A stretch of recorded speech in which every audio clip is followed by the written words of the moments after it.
On l'écoute. De nouvelles alliances sont en train de se tisser entre le GNIM qui maîtrise la réalité du terrain et ceux qui sont à l'intérieur du pays, les hommes politiques, les leaders de la société civile. Il n'est pas exclu qu'il y ait une entente entre ces différentes composantes-là pour finalement une gestion commune du Mali dans les prochains jours.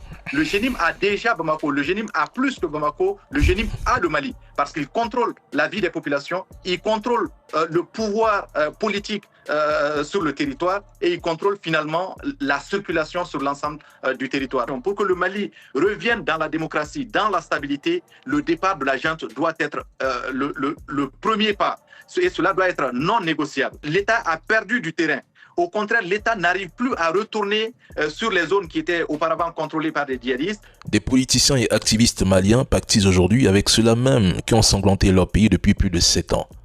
Par haine d'Assimi Goïta, il s'allie à des terreaux espérant précipiter son départ au nom d'un soi-disant retour à la démocratie.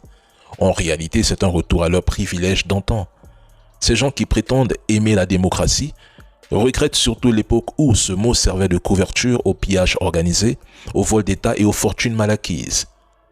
Quelle tragédie de voir certains fermer les yeux sur l'héritage corrompu des anciens régimes tout en oubliant qu'Assimi Goïta a hérité d'un pays déjà vidé de sa substance.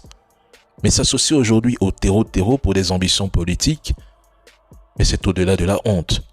Ces démocrates courtisent des terreaux qui mutilent, éliminent et imposent la peur sur les villages maliens.